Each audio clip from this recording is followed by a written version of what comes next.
Hello, everyone, and welcome to the SCA's 57th monthly Zoom presentation. We're now well into our second half century, so to speak, of monthly SCA Zoom presentations with no end in sight. My name is Brian Gallagher, and I'm the president of the Society for Commercial Archeology. I will be your host tonight. Welcome to all our guests and any new people we have with us tonight. We're happy you took the time out of your autumn evening to watch winter evening to watch an SCA presentation. I hope you enjoy the show. And for anyone watching the recording of this episode of the SCA's monthly presentations who is not a member of the SCA, we earnestly ask you to consider joining. Funding for the various activities of the SCA comes almost exclusively from our membership. Just visit our website at www.sca-roadside.org and follow the links. Now I have the pleasure of introducing tonight's presenter, Chris Nichols. Chris will tell us about his new book, Bowlarama, The Architecture of Mid-Century Bowling, which he wrote with Adriene Biondo. The book takes aim at the obsession that swept the post-war nation, bowling. More than just a sport or a hobby, bowling became the ultimate modern lifestyle for Americans savoring the boom years that followed World War II. Bowling alleys were modern palaces. Companies constantly aimed to outdo each other, whether competing for the most spectacular architecture, the most luxurious lanes, the snazziest bowling balls, or the most exciting refreshments that they could offer. The beautiful lanes are often housed in equally beautiful and unique buildings. Bowlarama highlights many of these and their histories, often designed in modern, streamlined modern, and googie style, showing off their eye-catching architecture to attract patrons. Unfortunately, many of these bowling alleys are no longer standing, but their influence and iconic place in American culture and history is celebrated in this book. Bowlarama brings back in living color all the excitement in its lavishly illustrated pages, packed with vintage photographs, exciting ephemera, and detailed hand-drawn architectural renderings that capture all the optimism, enthusiasm, and joie de vivre of the spirit of bowling and its legacy. Chris Nichols is a writer and historian specializing in Southern California architecture and culture. He is the author of Walt Disney's Disneyland and The Leisure Architecture of Wayne McAllister, and is a longtime historic preservationist. He currently writes Los Angeles Magazine's Ask Chris column. An award-winning historian and advocate, Adriene Biondo grew up in the lost world of 24-hour bowling alleys and coffee shops. As a former chair of the Los Angeles Conservancy's Modern Committee and past president of the Museum of Neon Art, there's never a moment when she isn't working to preserve the magic of mid-century buildings and neon signs. Adriene is a feature writer and photographer for CA Modern Architecture magazine. And now, Chris, I'd like to ask you to share your screen with us and tell us all about it.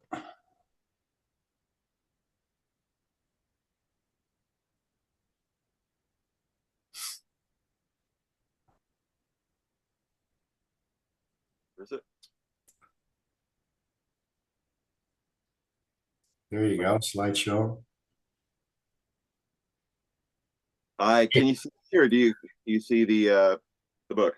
Yeah, we've got it. It looks great. Okay, so I think you can still see me over here. Hey, so thank you for having me. Like, it's just me tonight. Adriene is not with us, but like Brian said, I've been working at Los Angeles Magazine for 25 years. There's a giant hot dog that I helped get on our cover, The Tail of the Pup, here in Los Angeles, which was restored a couple of years ago, and is definitely worth a trip to see this giant hot dog. Here's the book, Walt Disney's Disneyland, that he mentioned, that I wrote with my wife Charlene Nichols, and it is about the architecture and the design and the planning and the Southern California context of the world's most famous and popular theme park. Plug for the latest thing I did, which was this book on Rolly Crump, the sort of beatnik artist that did these iconic attractions at Disneyland, but in his spare time made posters for, Fly Heroin Airlines and outrageous beatnik goofy stuff in LA. So this is Bowlarama, and we're gonna go try to stuff 10 pounds of potatoes in a 5-pound bag here and get all this material in as quickly as possible, because there's just so much good stuff that I want to share. This came out of an exhibition I curated at the Architecture and Design Museum in Los Angeles 10 years ago. And it also came out of a long advocacy effort for the Covina Bowl, my family childhood hangout that I loved so much in the San Gabriel Valley where I grew up. This is what my friend Sven Kirsten of Tiki World would call eye candy. It's all front loaded at the front of the book. This is just some of the greatest hits sort of moments of some of these places, showing the wide range of styles and of themes and stories and eras in the sort of brief, very brief period when these flourished all over the country. But really, the first ones that get a lot of attention come out of Southern California, starting with Covina Bowl in 1956. These are some of the most lavish, some of the most complicated, some of the most just amenity-packed entertainment centers that ever were. I mean, people called them the country club of the people in the day.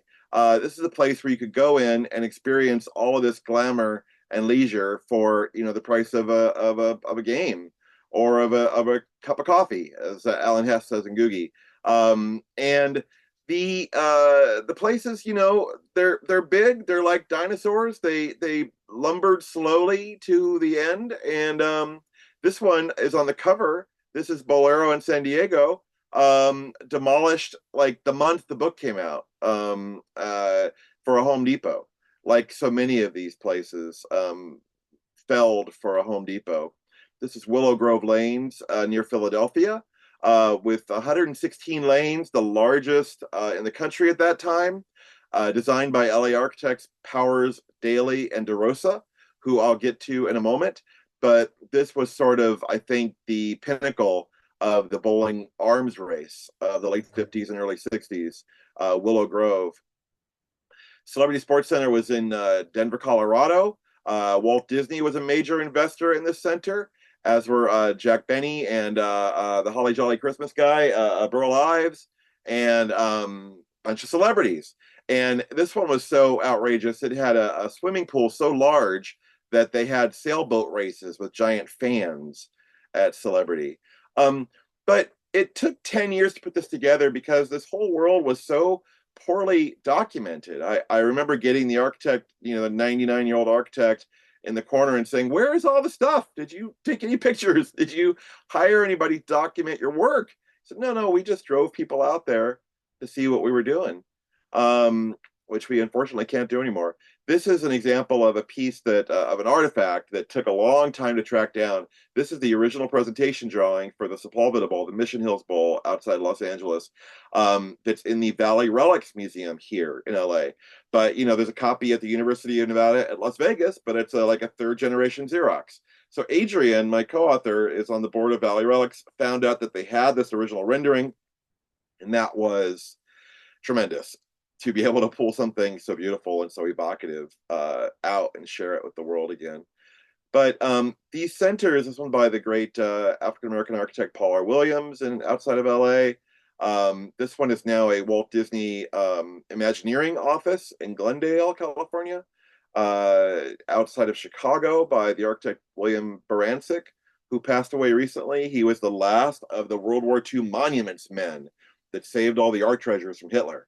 And he was a prickly interview, but a wonderful guy. And he did some super cool stuff. And it shows like that we were just kind of able to catch the last of these geniuses here before they left us. Gordon Powers of Powers de la DeRosa, who did this building, Covina Bowl, that sparked my interest in all of this, lived to, almost 100 as well. Here's one in Palm Springs that I stuck in here because we're going to be appearing at the Palm Springs Modernism Week talk Friday. If any of you are in Southern California and you're going to that, this is Palm Springs Lanes. But the history section, this is the part that that just kind of shows you the profound and long-lasting effects of bowling on the culture. The book is not about the game of bowling. It's not about the sport of bowling. It's about the art and the architecture and the history and the culture and the food and the entertainment and the everything surrounding the game. But just for a bit, we go into the history, which goes back further than mankind itself, to these prehistoric fellows on the left here playing the sport. On the right, we note the discovery in an Egyptian tomb of a child's bowling set that is thousands of years old. It stayed around throughout Europe. It becomes especially big in Germany. Here's Henry VIII over here doing it. But it comes to America with German immigrants in the Northeast in the early 19th century. And it evolves from a game played outdoors on the grass to a game played on like slate, sheets of slate from like pool tables. And the balls change from an exotic hardwood to plastics eventually. But during the 19th century, it's kind of like a dirty saloon sport in a basement, in an attic, in a place that's unsavory to the family crowd or to ladies. And I thought this picture was especially kind of like dim seeming, like dingy, and I love it. And it's from Washington, state of Washington. But there's a guy in the back yelling at you, and there's a spittoon, and it's warm beer, and just it's the image that I think stayed with bowling for a long time. Even when they tried to class it up in the Victorian age, it's still a cool glass of lager or ale. It's still a place to drink and a place to get away from your life and to be saloony. Um, but it always comes back to the booze and to the beer most of the time. But this fella, John Moses Brunswick, ran a carriage making plant, and he turned it into a billiard table plant. And he made these very elaborate back bars in the Victorian years with like very evocative names, like the Lily Langtree or the Oriental or the Persian, and these themed bars, physical bars that would go behind the counter. And this is how he made his name and kind of his fortune early on. But he put them in to these bowling centers, bowling alleys they were called back then. These sort of Victorian street urchin children were documented, as like the terrible working conditions of some of these places from the turn of the century into the 1920s and 30s. There was a great concern about these children. So you start seeing more and more itinerant men. You see like hobos working at these places. One of the owners told me that they had a cot with a fifth in the back, and that's how they were able to attract labor, because labor was the big problem with a lot of these places. Not just the rowdiness of the customers, but the rowdiness of the pin boys that were back there hiding out behind these pins, getting these heavy balls thrown at them, having to jump down and reset them in these very dangerous conditions. This is around 1938 in Hollywood at the corner of Sunset and Vine, the NBC studio there on the northeast corner, but on the northwest corner, the Hollywood Recreation Center, which became this sort of great streamlined modern building, which became kind of the headquarters of bowling in LA and attracted a lot of well-known people. You'll see the little brown derby neon sign hiding in the back there. But Harold Lloyd bowled there, and Harold Lloyd was a great ambassador for bowling. Built his own center in Santa Monica, which is still there, repurposed as something else. But it became something that people started to think might be a little more glamorous, and they started building these very modernistic 1930s streamlined kinds of centers. This one in San Diego, which came down in the mid 80s, designed by the great theater architect S. Charles Lee. And of course, those balls spun around up that pole. There was a big effort to try to save this, but didn't happen. Then by the 1940s and early 50s, they're going into the late modern era, and things are getting lighter and brighter. And these buildings are almost, sculptures of light, in that they sort of just float in the darkness there. On the left at San Diego, on the right in Pomona. And this is kind of sort of, getting a wow factor, in that these places are very avant-garde architecturally and very contemporary and new. And by 1946, the development of this crazy machine, the automatic pin setter, changes everything, because you no longer need those, scary men in the back who would catcall women and harass bowlers. And that could all go away, and you could be open all night. You have the, goodbye pin setter guy in the back, and hello, Mr. Pin Spotter, the robot. And that is the main change that completely alters everything about the physical environment, the social environment, and how these places evolved. This machine, which took many, many years, Brunswick and AMF, the two major manufacturers of bowling equipment, had people on the payroll for a long time trying to figure out how to invent this thing. And it was incredibly complicated. But by 46, they unveil a reliable, workable version of this. And suddenly everybody's eyes lit up. And this guy's like the Maytag repairman waiting around for it to break, because it's such a reliable, great piece of equipment. It enables you to have gigantic centers with no pin boys hiding that back there. By the way, there's a story in the book about one guy who bonks another one over the head with a pin. Like, they were bad dudes a lot of the time. But if they're all gone and it's all robots back there, you can have something giant and clean and modern. And look at all those dials and controls and pieces of equipment in the front. The high-tech age of modern bowling arrives.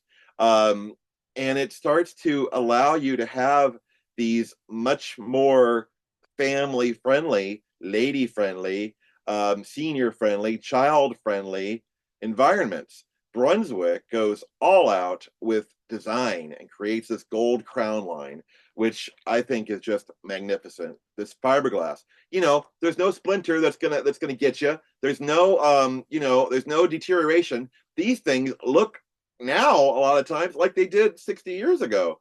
They're indestructible and spectacular pieces of modernistic plastic fiberglass furniture that won awards from the moment they were released. There's an incredible film. I think I have a slide from the film. We had one of these in the exhibition, and one of these. But there's a film called The Golden Years, which is sort of like this outrageous reveal of all this stuff. They try to go into automatic scoring. Instead of keeping the notes on paper, you would just have to feed in a UNIVAC card, punch in a bunch of code, sit there and work the machinery, and then you'll give you the score. So that was not very popular. This was from the Owens Corning Company, who created this sort of material to keep the sound down. And it's just sort of an example of some of the technology applied to not just the game, but the entire center. That this material called Hypalon that DuPont invented allows you to just pour this blue sparkly plastic all over any material, like the plywood here at Willow Grove Lanes near Philadelphia. And it opens up the possibilities of shapes and spans and sizes and things that wouldn't necessarily have happened with conventional roofing. Hypalon. You've got Orlon, Acrylon, and all the things that we now call polyester entering into clothing, creating breathable, so they add say sometimes, and flexible and movable garments for sport, but still very high fashion. You've got shoes. I think that these are the plastic ones, but for ladies, for gentlemen, you've got bags that are coming in this new material, this vachette vinyl, in bright colors, which is so different than what had been in these dreary pre-World War II black ball wood bench centers. Um, and then Brunswick went all in on the Lady Brunswick, trying to capture that 50% of America that did not bowl in the 1940s. You know, the Lady Brunswick. This was a huge innovation for them, and it was part of this whole rebranding of the sport as being family friendly. Bowler's Journal, the nation's oldest magazine devoted to bowling, which is still in business, started doing architecture issues in 1961. This on the cover is Willow Grove by Powers, Daly, and DeRosa, the architects that people all look to for the latest innovations in designing bowling centers. That became their niche. They had done homes, they had done office buildings, but creating these extravagant pleasure palaces for bowling is what got them their name. Armand Davis, my favorite architect out of Los Angeles, created this magnificent sculptural insanity. You know that pin had little scintillating bulbs that went all up it, and I'm sure that ball revolved, and those looked like spotlights, colored spotlights coming out of it. How much of this was built, I don't know, because it's long gone. And many of these centers had incredibly short lifespans. When the entire industry tanked, a lot of them disappeared. They were sold off. They got turned into other things. But there's a moment where, like I said, it's an arms race. This is the Holiday Bowl in Los Angeles, which was the subject of a huge preservation battle in 2000. This was built by a consortium of Japanese American businessmen in a community that is one of the most diverse in LA. In that, at the end of this restaurant, this is called the Picnic Room Coffee Shop at the Holiday Bowl, and it was preserved as a Starbucks. At the end, they had udon and grits on the menu, and so this was a beloved place and just so great. Armand Davis, by the way. This is in Northern California. This is and Darling Lanes. These are just a handful of the well-known LA architects who did one or two centers. And like the gas station of Frank Lloyd Wright or the gas station that Richard Neutra built, it wasn't their thing. And they tried it once, tried it twice, wasn't a huge success. But from the top, we've got Armand Davis. We've got A. Quincy Jones, who was the architecture dean of University of Southern California. Ed Killingsworth, who was involved in the Case Study House program, a great modernist arts and architecture magazine sponsored program to design houses of the future. Paul R. Williams, the bottom left, D.K. Nagano, Martin Stern, and Helen Fong of Armand Davis, all worked on a center or two centers. But it was these guys, Powers, Daly, and DeRosa, with their model here of Anaheim Bowl, that really took it and ran with it, and they became known as the go-to guys wherever you were to build you a top-notch, elaborate bowling center. They added countless bells and whistles to these places. They were able to convince their clients at Covina Bowl, 1956, you know what you need out here in the middle of the orange groves where nobody lives in this brand new instant community? You need a Las Vegas style showroom. And they went for it. And they built the Pyramid Room Lounge. They built the Egyptian Room. They built a beauty parlor, a barber shop, a bunch of retail stores, a coffee shop. And adding all of these things was completely unheard of. And Covina Bowl got a lot of attention for really pushing the boundaries of what you imagine a bowling center is. I love this sort of film noir photo. I don't know what's going on down there in the car, but they don't seem to be too happy with each other. But this was shot for Life magazine by Ralph Crane, and this is part of the series of photos that we found that I think really made the book possible, because we wanted to show these places new and fresh and beautiful and spectacular, and not run down like most people that know them as decrepit, know them as dinosaurs dying out on the plains. But I wanted to see them perfect. I wanted to see them as the architects intended them. This was adaptively reused as an Aldi supermarket. This is in Whittier, California. This is in San Mateo, and it survives. But the all the details are kind of gone. This is the water feature is gone. The bridges are gone. The sculpture is sort of still there, Northern California. But this one being that the owner had a great interest in the native hospitality of the native people that lived in her part of the world. Long Beach Java Lanes by Powers de la Rosa, demolished around the year 2000. Country Club Lanes in Sacramento, under construction, showing you just how complicated it is to get lightweight buildings that fly. Showing all the steel that goes into something like this, and still in business today. This is another Powers de la Rosa center. They had sort of a sampler platter of every style, every shape. De Rosa's daughter said that he loved kites and that he loved space, and he named his design company Orion. So he was really, he talked about having multiple forms all sort of happening at the same time. This is in San Diego. These are torches, like giant flaming torches above this center in El Monte, California. This is the Kingpin Lanes in Los Angeles. But this one, oh my gosh, look at that illustration from the sign company for West Lane in the middle there. There are spaceships flying out of it. It's so great. And they just push it so far, I love it so much.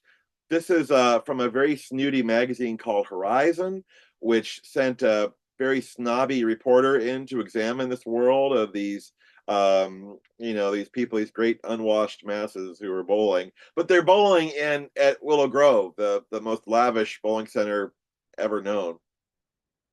This is in Tulsa, Oklahoma, the Rose Bowl, repurposed as a community center a few years ago. This one in Los Angeles was by A. Quincy Jones, the architectural dean of USC.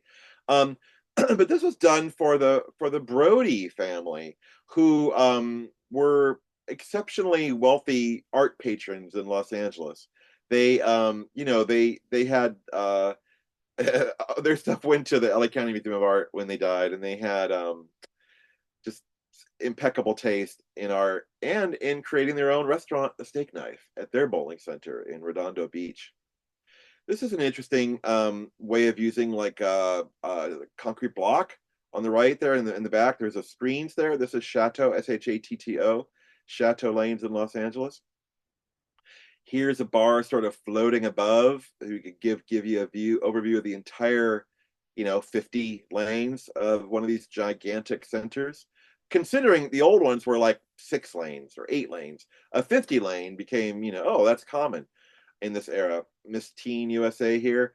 AMF's equipment, little less dramatic than the Brunswick equipment, in my opinion, but still a pretty gorgeous ball return there as a piece of industrial design. The theming that went into some of these places, the coffee shops, the lounges, tiki was very popular. Sven Kirsten in his book of Tiki calls this alien in a strange land, an alien in a world of plastic and chrome. This is by Armand Davis, the great Googie architects of Los Angeles, in my hometown of West Covina. But this one, I just love the tension, the dynamic tension in Googie between organic materials and space age materials, resins, plastics, vinyl, and Capiz shell and flagstone and elaborate landscaping growing up to meet it. And the place where the primitive and the modern come together is really, I think, where Armand Davis nails it. The lounges. This is the Java Lanes, the white tablecloth restaurants. The fine dining here. They have a dish called a Javanese ragout, which is like filet mignon on a stick.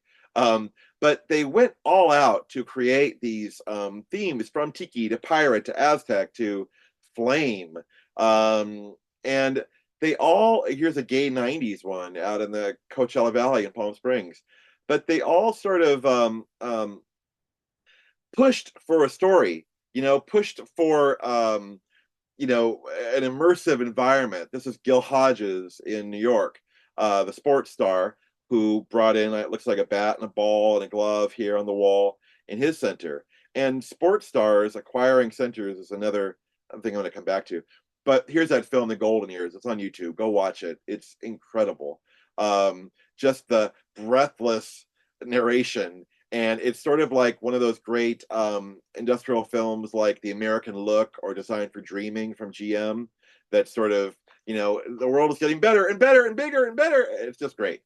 But these centers were there for the whole family. They would have things like this one had fashion shows. This is by Goodwin Steinberg up in Northern California.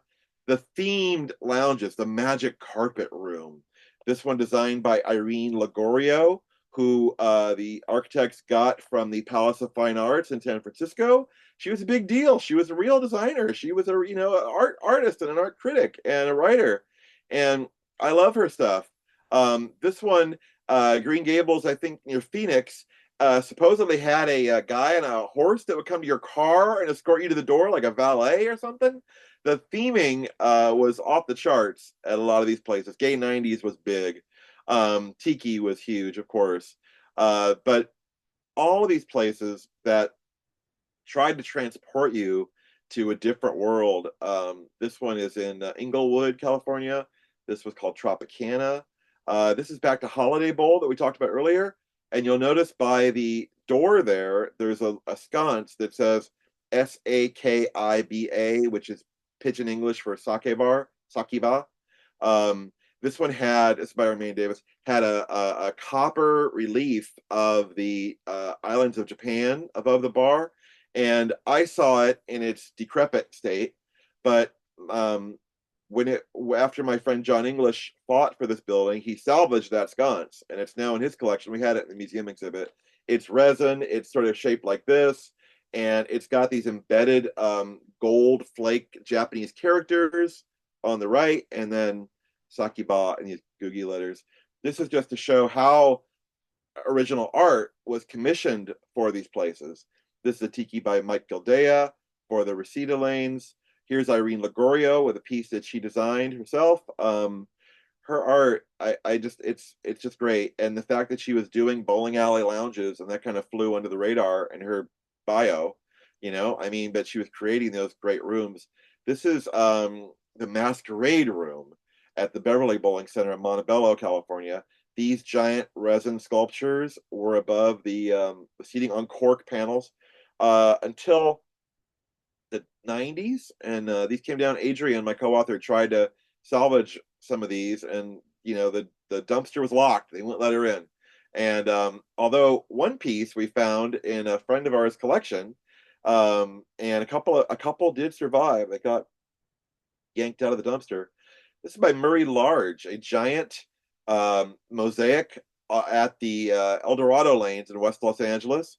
This is the guy that sort of popularized the not paint by numbers, but mosaic by numbers kits. So you would buy a bunch of tiles, a board, a pattern, and you would match them up. But this is a piece that he designed for the El Dorado lanes in West LA, which is still there and looks amazing, by the way. This is a piece done in this graffito technique where you layer wet plaster and then cut through it to reveal the colors beneath. This artist did the Sands Bowl that we showed earlier. He did a whole room of an Egyptian banquet, but it was so impossible to photograph that we found another piece of his. It was very similar and included in the book.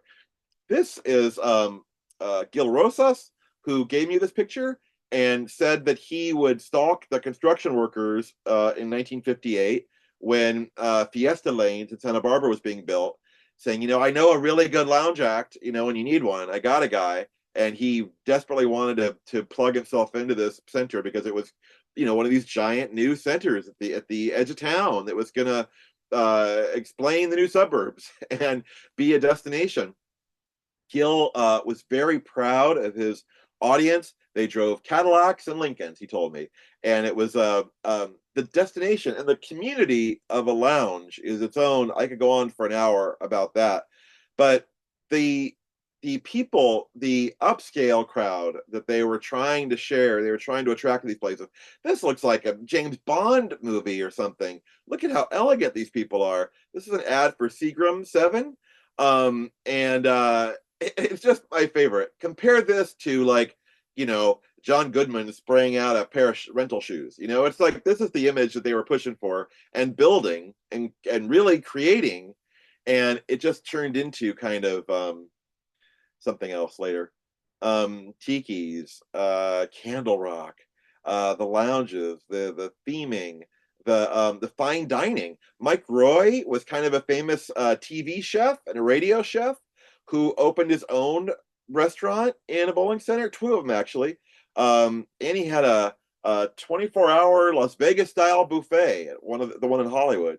But Mike Roy is just one of the well-known chefs that were recruited to take over these restaurants. So, I mean, not only are you going to get 50 lanes with a robot and you're going to get a themed cocktail lounge, you're going to get a fine dining restaurant. This is the Bahama Inn in Pasadena. I interviewed the elderly owner of this place right before he left us, and he said that he had a real alligator hiding in one of the ponds. I'm not sure if I believe that, but he was a former sports star. He had been a baseball player and kind of aged out.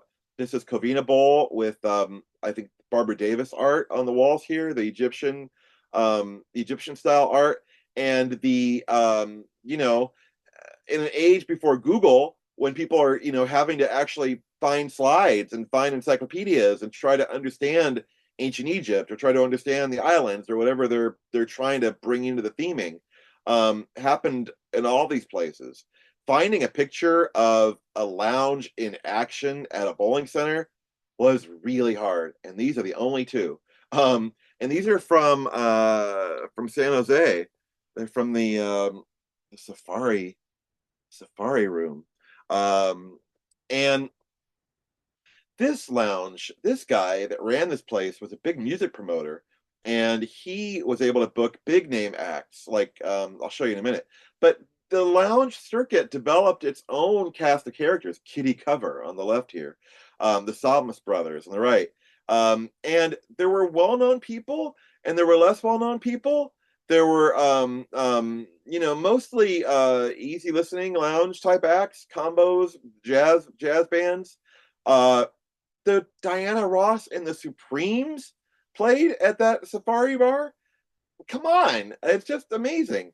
Mel Torme is hosting the New Year's Eve party at Covina Bowl, and Mamie Van Doren is at Anaheim Bowl.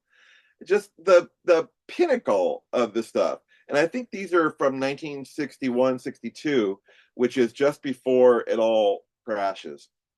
I'm looking right now at this piece, which is in my office. This the Jester Room at Kingpin Lanes in Los Angeles. This is the sign from the lounge, the entrance, this rare totem, this artifact of this horrifying dead-eyed clown that stares down at me every day while I work and inspires me. This is a piece that was salvaged from a dumpster in 1982, and the dealer kept it until I found them not too long ago, and brought. What a thrill to be the steward of this magnificent piece of art. Live albums were a thing recorded at these centers. Chan Buzan Trio was a great lounge act, and Rusty Warren, the great blue comedian, in the button up. The Button Up Mind era, doing these very bawdy records and getting her audiences to get out and march around and do these, boob jokes, knockers up. Rusty Warren, what an outrageous woman she was. She said that she would have buses of her fans go from the big city to the suburban bowling alley an hour away. The comedian John Barber told me that he loved that commute because he would work on material the whole time. They're not in the cities. The best ones were always on the perimeter. And Rusty Warren, a very, Rusty Warren, a very outrageous, in-your-face comedian, like in the spirit of like a Red Fox or something in this era. And a woman doing that is really advanced stuff. And out LGBT woman like Troy Walker here, who was also sort of so out that he thinks it cost him his career. He sent a recording of A Man Called Joe, his version of that, to a DJ and said that it cost him, his music career. Nobody wanted to hear a man sing "Happiness is a Man Called Joe" apparently in 1962, but I found out through one of these old ads that I uncovered. Everybody I looked up, like, what happened to oh, they died. Oh, I missed them. Oh, they're dead. Troy Walker, there's a documentary film about him. So I talked to the director and she said, oh yeah, he's in a rest home in the San Fernando Valley. So I look him up, I go out there, I take him out to Pancakes, we have a great time. And I said, hey, would you ever want to be on the stage again? He said, of course I would. I'd love to get out of here. And so we found an original bowling center lounge, got rid of all the beer signs, put the white tablecloths back, did the lanterns. I printed the napkins and the ashtrays, and we had him come back on stage, and he killed it. It was great. So just I'm just trying to have a little bit of this experience while we still can. And these centers were not just the bawdy nightclubs, but they were huge with the family crowd. They were a place that you could bring, like I said, the kids and grandma, and everybody could bowl together. Here's like a radio station at Covina Bowl, KWOW, doing live bowling reports from the lanes. Having a supervised playroom with a uniformed nurse occasionally, or somebody that was caring for your children, giving them snacks here, is a huge part of how these were able to succeed in the new suburbs. That a new mom stuck in a place where she knew nobody could go and drop off the kids, make new friends, and start a community. These places were where the political campaigns would start, where the Lions Club would meet, where you would have a meet and greet with the new mayor or something. And a lot of these towns were built at the exact same time as the bowling centers, and there was no other place to meet. There wasn't necessarily a big meeting room or a hotel or even a city hall in some of them. So this is Covina Bowl. This is in Paramus, New Jersey. These were so important, I think, in developing an interest in it, in providing a respite to people to come to the lanes. My co-author remembers going to these, and we recently found, I couldn't believe that it was still existed, but recently found an abandoned playroom that had been turned into storage, and it had the tiny, tiny toilets. These little children playrooms had their own miniature toilets in them. So they were like purpose built to be like, if not classrooms, then fun centers for children, daycare. One interview I did spoke about bowling in socks. They were too young to wear shoes. There were like the Bantam League, the Pee Wee League, and you would develop through all of these leagues as children. There were kids' TV hosts like Chief Halftown, who would popularize bowling on his show and then go show up at a bowling center and do classes for kids, and would inspire them to get involved, to play together, to be on a team. Dick Clark was AMF's attempt to recruit the teen crowd. Be cool, go listen to rock and roll records and go bowling with Dick Clark.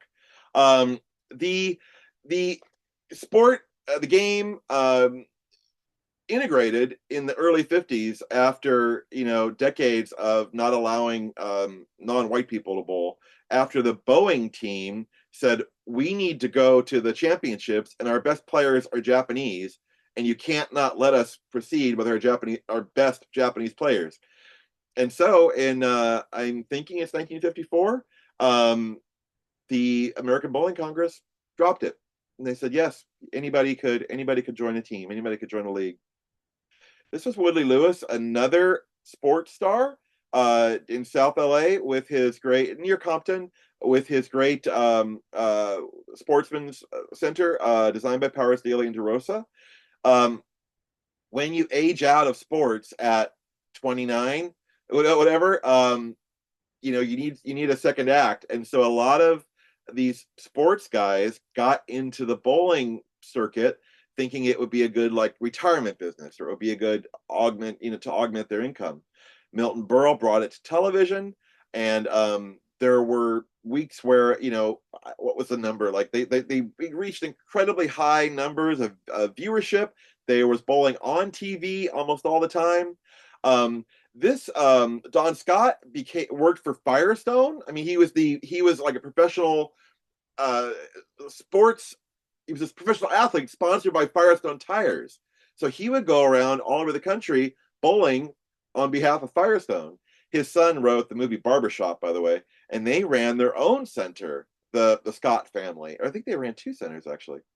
Every grand opening would have some celebrity would haul out somebody from a Western show, or maybe Jane Mansfield would come open your center with her golden ball and the golden pins. Of course, you got to strike. But the pins were wired together. Her mink bowling bag, just the ballyhoo of a grand opening.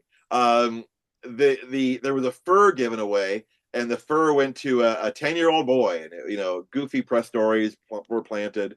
Let's give away a car. And by the way, look who's playing in the lounge, the John Buzan trio. So kids, adults, women, seniors, celebrities, here's Harold Lloyd back on the lanes. Barbara Eden built her own center, Bowling Square in Arcadia. She gave me this photo and said, "Oh, I gave my ball to the Goodwill, but I'm hoping to get it back. I'm gonna do it. I'm gonna go back into bowling." This was Okay, Chris, can I just break in for a second? Sure. This is unbelievably good, but we're running out of time. So, and we've got a million questions, so we want to leave some time for that. So, can maybe another 5 minutes at the most? Can you? Oh, I'm at the end here. I just wanted to show some gross out pictures for you. Oh, okay, great, thank you. So this is the gory sort of end of the story. We call this the sort of the fall and rise, because as the centers experience this great crash, it's boom, and then it's crash in 1962, and it's attributed often to overbuilding. It's attributed to inexperienced operators coming in and thinking they're going to get rich quick. It's attributed to people kind of maybe getting in trouble with the Alcoholic Beverage Commission for doing shady stuff, like our friend here in the sharkskin suit. Jimmy Hoffa funded, the Teamsters funded a lavish center. But all kinds of financial scheming. There was an SEC case against one of them. But I knew them like this in the 80s and 90s as these great sort of lumbering dinosaurs, and watched so many of them fall. And this is the one in near Philadelphia, as it got the facade chopped off to become a Burlington coat factory. Even Walt Disney's old Celebrity got demolished in the 90s. There was this era where they tried to like reinvent themselves. Let's go teen. Let's go nude. And none of that worked. And there was this huge crash in the industry. The Brunswick Company repossessed all their machines, and they ended up taking over centers. So now you've got things like the sign from Premier Lanes in a museum. You've got the sign from Thunderbird Lanes in a museum. You've got artifacts spread around. You've got that one that we saw the rendering for, Mission Hills, now a Ross Dress for Less. Restored as a Starbucks. We had a 60th anniversary for Covina Bowl with the original host's son. Covina Bowl itself got restored and turned into condos. So most of the building is gone, but it's a preservation, win. So there's a few surviving. This is in Phoenix. This is the exhibition I did. And then nowadays you've got this huge new market of upscale luxury bowling, much like you had in this era, with fancy cocktails and food in a luxurious center. We have this great map of bowling centers across the nation that are still around, these Googie centers that are still functioning. And that's the story of Bowlarama, which is available through the Los Angeles Public Library, or through Amazon, or through any of your local bookstores. Here's the website for Angel City. But thank you very much. Well, Chris, that was remarkable. What an amazing show. And just, I can't believe the work that's gone into this. It's fantastic. Thank you. Now, how do you if people want to purchase the book, how would you prefer they purchase it? From the library or from Amazon, or what? For the library, The Angel City website is great. Um, um, you know, independent. There's an independent books. Powell's. Has it. So, or go to your local bookstore and ask for it. Okay, great. All right. Well, we've got a whole bunch of questions. Yeah. Now, you can stop sharing your screen now, Chris, please. And then we'll just have you and me on here. But I'm gonna go back to the beginning. Oh, Janice Rowan asks a quick question for you. What says, was that, this is at the very beginning, was that Del Amo in Torrance? I think. Yes, I believe it was. Yes, Delamo. Yes. Okay. So Oliver Sherry asks, were most of these bowling centers that you found in your research in California? And if so, why do you think that is? Well, I mean, obviously, I'm here, and it's my interest, and I love the architecture of California, and I all the resources they had were here. But the big ones were here. I mean, there were a lot of bowling centers built around the country in this period, but the craziest, most lavish ones I found were here or built by LA architects in other places. And Right. I mean, I think that's part of our great tradition of extravagant roadside architecture, and that we have this all of these wonderful restaurants, and we have these great just entertainment places that are uh outrageous and outlandish and eye-catching, and Hollywood is here. And I think that we just did it really well. And we also don't have weather, so you don't need a roof. You just need a little overhang. Yeah, right. Okay. Now, Craig Epstein asks, at its peak, how many approximately bowling centers were there in the US, and how many do you think there are today? Well, the official bowling people have those numbers. I don't have them memorized, but I have a big spreadsheet of 900 centers in California in the 50s, maybe close to 1,000. So, and Oh, out of those, less than 10% remain. wow. Okay. It's funny. This was a trip down memory lane. My brother, who was in his teenage years in the 60s, he was in a bowling league. It wasn't anything this is in Toronto, Ontario. It wasn't anything like the places that you showed, but it was the beach bowling lanes, and there was leagues and kids, and it was a big deal. Did he love it? So, now, Keith Thobe asked a question, which I was wondering too. What caused the decline in bowling? Well, the funny thing is that the decline of the business of Brunswick and of the people that were in the bowling business, and the decline of building these centers and of maintaining these centers is going this way, but the actual number of bowlers is increasing through the 60s and 70s. And they say that it hits its peak number in like the late 70s, maybe, while the physical plant is deteriorating, the number of people using it is up. And so if there's less lanes in the city, they get used harder. And so, I mean, even today, they claim that bowling is the number one participatory sport in the US. Today, it's the number one, you said. Yeah. So, if you go to a football game, you're not going to grab the ball, but if you go to a bowling alley, you probably are. Yeah. Wow. That's crazy. Okay, Rachel S. asks, how did you find the connections to dig up the photos and history and track down when something, even when stuff was demolished, it didn't even exist anymore? 10 years. Oh my Also, God. I'm a really good picture researcher. I've been doing it for a very long time. I worked for a photo agency. I worked in the photos for the magazine. I know where a lot of the bodies are buried, and I know a lot. I have had personal relationships with a lot of these original photographers who have sadly left us, and I knew what was in their collections, and I knew where to look. And yeah, I mean, finding it new was my goal, and that was really hard. And finding a glamour picture of it was really hard. Like for that one of Celebrity, I negotiated with Disney for a very long time to get that picture, and having the amount of time we had to do this enabled me to like just push people and push collections and to try to just extract everything we could to tell the story while there were still a few people around that could tell the story. Okay. Now I'm going to send you the chat, but there's lots of good comments in here. But I just want to say one. Will Hanson says, I spent many hours in a bowling alley daycare full of smoke, obviously. Right. That's a great comment. And then Allison Baker says I took driver's ed in the early '80s in a room on the second floor of a bowling alley on the Santa Monica on Pico near the Santa Monica Pier. A Shore demolished last month. Oh my God, what a coincidence.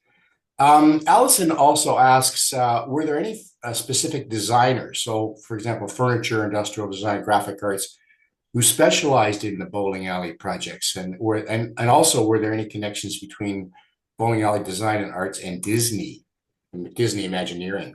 There are some very well-known people that contributed to the designs, mainly Brunswick, because they were the design forward one. There's connections to Donald Deskey. There's connections to Raymond Loewy. There's people that there are a couple of people that won the awards that were plastics designers and furniture designers that did like school furniture for Brunswick, but then also the bowling furniture for Brunswick.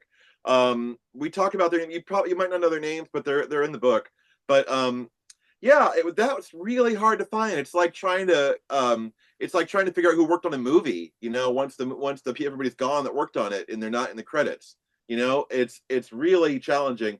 And like trade magazines were helpful for that. A lot of our research came out of these bowling magazines, and it was so hard to find a run. There's a run in Chicago that I was able to get to of Bowler's Journal. But it's by the way, I found an entire run of Bowler's Journal on eBay, and it was really expensive. And I bought the whole thing, and I was like, problem solved. And the only package that's ever been lost that I bought on eBay was that amazingly rare collection of Bowler's Journals. So yeah, lost, destroyed. So it's out there, but it's really hard to find. Wow. Okay. Andy Newman says, I bowled at the Arena Bowl in St. Louis when it had 72 lanes. And we were told that it was the biggest in the country. Is that true? Do you know? Well, I guess it depends on when you bowled there. But by 1961, when Willow Grove opened in Philadelphia, it was considered the largest at 115. But that was like a thing you would advertise, you know, like we've got, 80, 90, 100, and just, the film critic Leonard Maltin grew up in Teaneck, he said, and he just told me read the other day, he would go to whatever the latest, newest, most lavish one was every time it opened. That's great. And Andy who's an SCA member, it says he collects things, Orama things, signage and so on with Orama. He says, I've got over 150 Bowlarama, Bowlarama, and Bowlerama items in my collection. The usage was extremely important to the significant expansion of the use of the Rama suffix in the 1950s, bowling. So there's a little side benefit from bowling. Somebody says, Sandy Hammerline goes, nude bowling? Oh my God. Right. Well, I mean, that was a case where a bowler bought that center, but didn't buy the lounge. That had been the geisha room bar. But the lounge ended up going to the nude people. It had a big sign that nude nudes, and it was right by the airport, and it was there until the 2000s. Wow, that's great. You can notice some of these comments, these chat. I love it. Yeah, no, there's a lot here. You'll have all this, so not to worry. Interesting. The last question, we're starting to run out of time here, is one of our viewers asked, is there a future for bowling? But Jeff Eversole provided a comment, says there are 4,529 bowling alleys in the US as of 2025, which is a 0.54 increase from 2024. But in 1962, there were approximately 12,000 bowling centers in the United States. Well, I mean, it's also, I'm looking at it as an architectural historian would. I'm not necessarily looking at it as the number of lanes or the number of centers, because there's a lot of ugly bowling alleys in the world. Right. I'm not here to say that they're all works of art. There are a few that were great works of art. And so, that beautiful map by Hayden Evans. And by the way, the beautiful book design by Amy Inouye at Future Studio won a silver award from Pub West last week. So we're really trying to elevate the material as much as possible and only show the best stuff, only show the good stuff. And so, yeah, there are a lot. And the Bolero Corporation that bought Brunswick, AMF, the Pro Bowling Tour, and now Lucky Strike Lanes owns this business, and they are in expansion mode, and they're doing a lot of remodeling, a lot of new centers. So yeah, the game is big, the sport is big, but you know a functioning Googie bowling center in 2025, that's an extreme rarity. Yeah. And it's such a shame. I mean, those pictures, you're right when you said it was almost an obscenity. The pictures at the end showing those beautiful buildings being demolished and so on. I mean, it's heartbreaking when you see that sort of thing. It's terrible. But at least we have your book to commemorate. I've been I've been involved in historic preservation since I was a teenager, and so I'm old enough to have, lucky enough and old enough to have been able to see a lot of these places before they came down. But I've been to so many building funerals. Yeah, It's it's terrible. Well, I'm gonna end this part of our show right now. Just a few closing comments here yeah. to remind everybody about next month when Wednesday, March the 19th, at our usual time of 8 Eastern, 5 Pacific. Micah Cash will tell us about his book, Waffle House Vistas, which captures the built and natural environments as seen through the windows of Waffle House restaurants across the southeastern United States. These images provoke conversations about economics, politics, identity, and history. Now, SCA members will be receiving the relevant details and registration link by email, and others can register through the SCA website directly.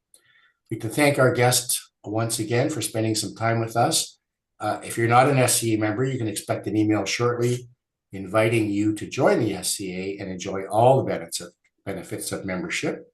And everybody keep in mind that the recording will be available on the SCA website, the recording of this show, very soon, probably tomorrow, because our webmaster is extremely efficient.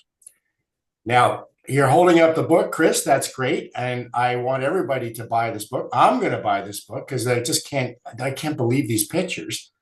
Do you have any last words, Chris, you'd like to say to the folks?